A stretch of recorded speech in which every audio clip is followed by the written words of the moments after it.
येत्या 2 वर्षात जिल्ह्यातील एकही दिव्यांग शासनाच्या योजनांपासून वंचित राहणार नाही, नागपूरचे पालकमंत्री चंद्रशेखर बावनकुळे यांची घोषणा। दिव्यांग बांधवांचं जीवन अधिक सुखकर करण्याच्या प्रयत्नाचा एक भाग म्हणून नाशिकच्या येवला विधानसभा मतदारसंघातील दिव्यांगांना मोटारचलित ट्रायसायकलचं वाटप।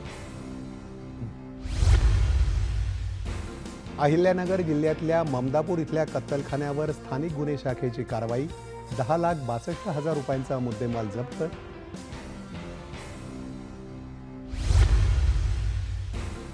शेतकऱ्यांना भेडसावणाऱ्या विविध समस्यांच्या पार्श्वभूमीवर काँग्रेसच्या वतीनं चंद्रपुरात धरणं आंदोलन।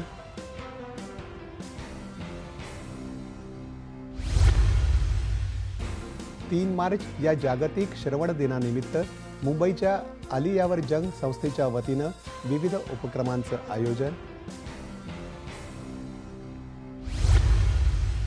आणि पंढरपुरात नादब्रह्म फाउंडेशनतर्फे पंडित जितेंद्र अभिषेकी संगीत महोत्सव संपन्न, दिग्गज कलाकारांची हजेरी।